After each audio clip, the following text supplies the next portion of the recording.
தையல்கார அப்பா துணி தைத்துக் கொண்டிருந்தார். அவரது மகன் தையல் ஓட்டத்தை கவனித்துக் கொண்டிருந்தான். வேலை நுணுக்கங்களை ரசித்துக் கொண்டிருந்தான். ஒரு கட்டத்தில் அப்பா புது துணி ஒன்றை எடுத்தார். அழகான பளபளப்பான கத்தரிக்கோலால் திட்டமிட்ட அளவோடு துண்டு துண்டாக வெட்டினார். வேலை முடிந்ததும் காலுக்கடியில் கத்தரிக்கோலை போட்டுவிட்டு வேலையை தொடர்ந்தார். பிறகு ஊசியை எடுத்து துணியை தைக்க ஆரம்பித்தார். தைத்து முடித்துவிட்டு ஊசியை தலையில் இருந்த தொப்பியில் குத்தி பத்திரமாக வைத்துக் கொண்டார். கவனித்த புத்திரன் சிரித்து விட்டான். என்னப்பா இது, வேலை முடிஞ்ச உடனே அழகான பளபளப்பான விலை உயர்ந்த கத்திரிக்கோளை காலுக்கடியில தூக்கி போட்டீங்க, கட்டாசி விட்டீங்க. ஆனா சிறிய மலிவான விலை கொண்ட ஒரு ஊசியையோ தொப்பியிலே குத்தி பத்திரப்படுத்துகிறீர்களே.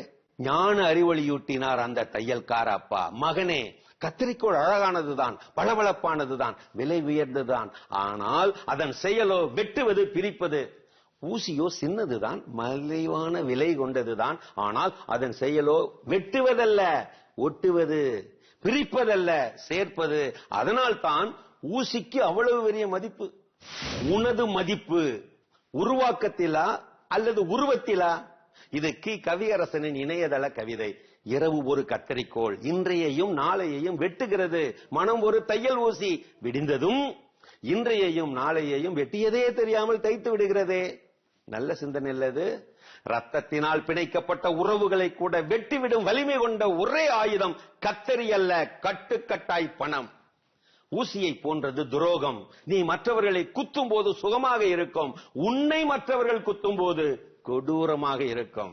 ஜாடிக்கேத்த மூடியா கணவனும் மூடிக்கேத்த ஜாடியா மனைவி அமைஞ்சிட்டாங்கன்னா அவங்க கத்திரிக்கோள் மாதிரிங்க. பாக்கிறதுக்கு எதிரெதிரா இருப்பாங்க, ஆனா நடுவுல யாரு பூந்தாலும் காலி பண்ணிடுவாங்க. எந்த ஒரு சலூன் கடை கத்தரிக்கோளும் என்ன சாதின்னு பாக்கிறது இல்ல, அதுக்கு எல்லா சாதி மயிரும் ஒண்ணுதான். அருமையான கதைகள் 1000 பகுதி பார்த்துட்டோம். இன்னைக்கான